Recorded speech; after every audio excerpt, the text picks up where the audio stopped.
Avec quels outils puis-je vérifier que mon adresse mail a fait l'objet d'une fuite de données? À la vue des nombreuses bases de données dans la nature ces dernières années, il est très important de contrôler lorsque cela est possible que votre adresse mail ne figure pas dans ces dernières. Beaucoup ne recommandent qu'un seul outil, mais il en existe pourtant quelques-uns que vous pouvez utiliser. On fait le point maintenant. C'est parti.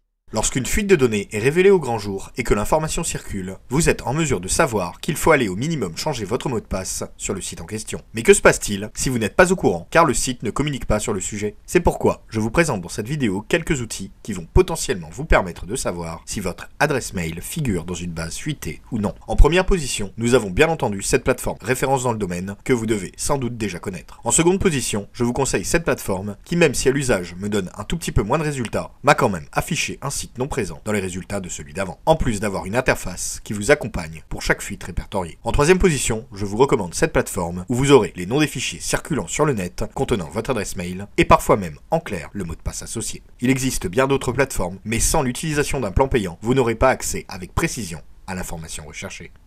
Fuite de données ou pas, pensez à changer régulièrement vos mots de passe, en essayant de ne pas utiliser le même partout. N'hésitez pas à me dire en commentaire si vous connaissiez certaines de ces plateformes et lesquelles vous utilisez. Et bien entendu, pour continuer d'encourager la création de contenu, abonnez-vous.